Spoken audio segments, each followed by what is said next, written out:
सरस्वती पत्नी है या ब्रह्मा की बेटी।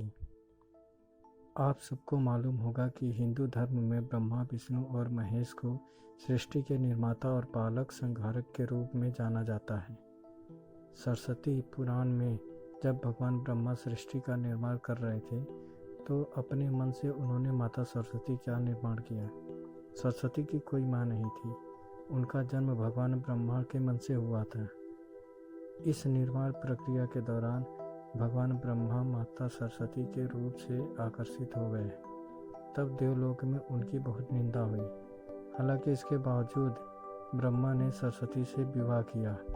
सरस्वती ने ब्रह्मा को शाप दिया था कि धरती का निर्माण करने के बावजूद धरती पर आपकी कभी पूजा नहीं होगी। इससे जुड़ी किसी भी जानकारी पर भरोसा करने से पहले आपको वेद पुराण पढ़ने चाहिए। हिंदू धर्म की सारी जानकारी वेद में दी गई है। हिंदू धर्म में 4 वेद और 18 पुराण की बात की गई है। इन 18 पुराणों में सरस्वती पुराण नाम का कोई पुराण मौजूद नहीं है। जब ब्रह्मा जी सृष्टि का निर्माण करने बैठे तब विष्णु और महेश के अलावा कुछ भी इस दुनिया में मौजूद नहीं था। ऐसे में अगर उन्हें सृष्टि के आगे चलाने के किसी भी पुरुष और स्त्री की आवश्यकता होगी तो उन्हें अपने मन से ही उसकी रचना करनी होगी। इस वजह से भगवान ब्रह्मा ने माता सरस्वती, नारद, मनु, जामवंत, सनक, सनंदन, सनातन और सनत कुमार, भृगु, अत्रि का जन्म अपने मन से किया। किसी और पृथ्वी को आगे संचालित करने के लिए धरती पर भेजा गया। पृथ्वी पर ज्ञान के संतुलन को बनाए रखने के लिए उन्होंने माता सरस्वती को अपने साथ रखा और साथ रहने वाली स्त्री को पत्नी का दर्जा दे दिया गया। ब्रह्मा के मन से उत्पन्न होने के कारण उनका रिश्ता बेटी की तरह भी लगाया जाता है। हालांकि सृष्टि का निर्माण होने के बाद अलग अलग घटनाओं के कारण ब्रह्मा का विवाह 5 बार हुआ।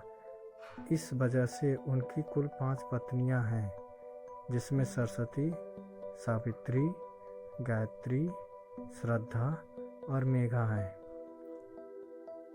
आपने पृथ्वी पर बहुत सारे मंदिर देखे होंगे। हिंदू धर्म की अलग अलग मंदिरों में आपने अक्सर भगवान विष्णु या भगवान शंकर के मंदिर को देखा होगा।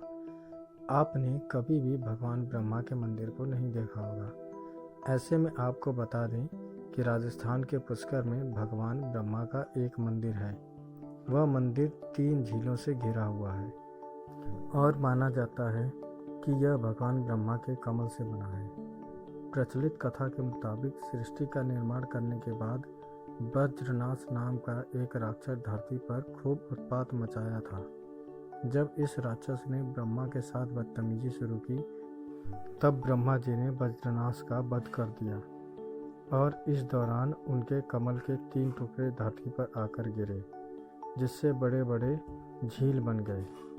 आज यह स्थान भारत के पुष्कर नाम के इलाके में है और उस 3 झील को व्याष्ठा, मध्य और कनिष्क पुष्कर कहा जाता है। इन झीलों के निर्माण के कारण वहां एक यज्ञ करवाने का निश्चय किया गया। इस यज्ञ में साक्षात भगवान ब्रह्मा बैठने आए थे, मगर एक यज्ञ या पूजा पाठ में पति को पत्नी के साथ बैठना होता है। उस समय भगवान ब्रह्मा की पत्नी सावित्री थी, मगर उन्हें आने में काफ़ी विलंब हो रहा था। बहुत देर इंतज़ार करने के बाद पूजा का मुहूर्त खत्म होने से बचाने के लिए भगवान विष्णु ने एक सुझाव रखा कि ब्रह्मा जी की शादी इसी पूजा के दौरान कर दी जाए। इस विचार पर सहमति दिखाते हुए भगवान नारद ने गायत्री नाम की एक स्थानीय लड़की को भगवान ब्रह्मा के साथ विवाह करने के लिए मना लिया। जब इन दोनों का विवाह हुआ और यज्ञ में भगवान ब्रह्मा गायत्री के साथ बैठकर पूजा को संपन्न किया, तभी वहां माता सावित्री आ गई और वह पूरी गतिविधि पर खूब क्रोधित हुई। उन्होंने इस क्रोध में आकर भगवान ब्रह्मा को श्राप दिया कि धरती पर उनकी पूजा कभी नहीं की जाएगी। इसके बाद उन्होंने नारद को शादी के लिए लड़की खोज कर लाने के कारण श्राप दिया कि नारद आजीवन कुंवारे रहेंगे। जब माता सावित्री को पता चला कि यह विचार भगवान विष्णु ने प्रकट किया था तो उनके शाप से वह भी नहीं बच पाए। माता सावित्री ने भगवान विष्णु को शाप दिया कि वह अपनी पत्नी के वियोग में सालों तक तड़पेंगे। इसी श्राप के कारण रामावतार में भगवान विष्णु को माता सीता से बिछड़ने का दुख भोगना पड़ा था। इसके बाद जब माता सावित्री का क्रोध कुछ कम हुआ, तब उन्होंने भगवान ब्रह्मा पर दया दिखाते हुए कहा कि उनकी पूजा धरती पर केवल एक जगह इस पुष्कर में ही हो सकती है। इसके बाद भगवान ब्रह्मा के इस व्यवहार से आहत होकर वह पुष्कर के समीप रत्नागिरी नामक एक पहाड़ पर चली गई और हमेशा के लिए तपस्या में लीन हो गई। आज भी रत्नागिरी पहाड़ पर माता सावित्री का मंदिर है और उसके ठीक नीचे 3 झील के बीच बसा पुष्कर का ब्रह्म मंदिर मौजूद है। इतिहासकारों के मुताबिक आचार्य शंकराचार्य ने सन 711 में यहाँ भगवान ब्रह्मा की मूर्ति की स्थापना की थी।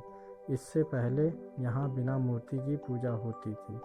दोस्तों, ये कहानी आपको कैसी लगी हमें कमेंट करके ज़रूर बताइए। अगर अच्छी लगी तो शेयर कीजिए, सब्सक्राइब कीजिए और लाइक कीजिए।